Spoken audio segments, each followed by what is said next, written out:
Hello दोस्तों, कैसे हैं आप सभी। आई होप आप सभी लोग अच्छे होंगे और अच्छे से पढ़ाई कर रहे होंगे। तो हम आपके लिए लेकर आ गए हैं एक और मजेदार टॉपिक, जिसमें हम सीखेंगे वर्ग का क्षेत्रफल निकालना। तो वर्ग का क्षेत्रफल निकालने से पहले आपको ये समझ लेना चाहिए कि आखिर वर्ग कहते किसे हैं। तो वर्ग ऐसा समचतुर्भुज होता है जिसका कोई एक कोण कितने डिग्री का होता है, 90 डिग्री का। और जब यदि इसकी चारों भुजाएं बराबर माप की हैं तो इसका मतलब है कि ये सभी कोण भी कैसे हो जाएंगे, 90-90 डिग्री के।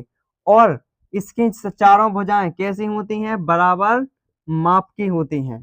तो आपको समझ लेना चाहिए किसी भी आकृति का क्षेत्रफल निकालने के लिए हम उसकी लंबाई का गुणा किस में कर देते हैं, चौड़ाई में।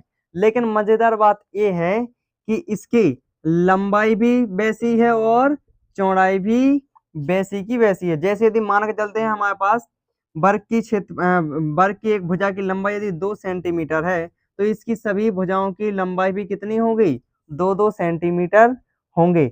इसलिए आपने पढ़ा होगा कि वर्ग का जो क्षेत्रफल का सूत्र होता है वो बराबर होता है भुजा स्क्वायर। कैसा होता है, भुजा स्क्वायर। तो आखिर भुजा स्क्वायर ही क्यों, जैसे मानकर चलते हैं हमारे पास इसकी एक भुजा की लंबाई क्या है, ए है, और उसका गुणा भी किस में करेंगे, चौड़ाई में करेंगे, यानी ए भी क्या है, ए ही है। तो जब हम ए का गुणा ए में करेंगे तो बराबर क्या आ जाएगा, ए स्क्वायर। और यदि घातांकों के नियम में आपने पढ़ा होगा कि यदि किसी भी चर या किसी भी चर के ऊपर पावर हमेशा कितनी होती है, एक। और जब आधार समान हो, ये नीचे वाली संख्या क्या कहलाती है, आधार, और ऊपर वाली है घातांक।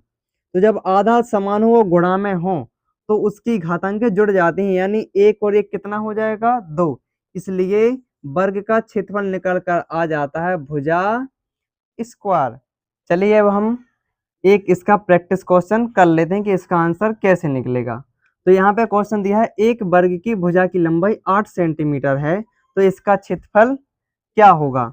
तो अभी हमने आपको बताया था कि सॉल्व कैसे करना है।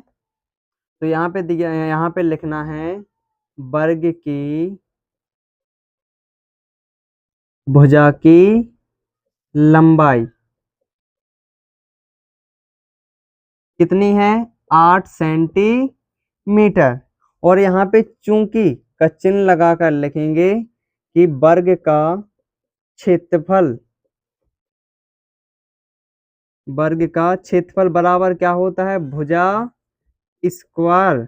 और यहाँ पे हमारी एक भुजा की लंबाई कितनी है, 8, यानी भुजा का स्क्वायर यानी 8 का स्क्वायर। और 8 का स्क्वायर करेंगे तो कितना होता है, 64।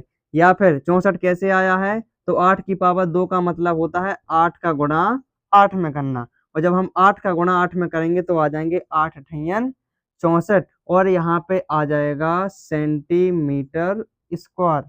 ये क्यों आ गया, क्योंकि हमेशा जो क्षेत्रफल होता है उसकी गणना वर्ग में होती है।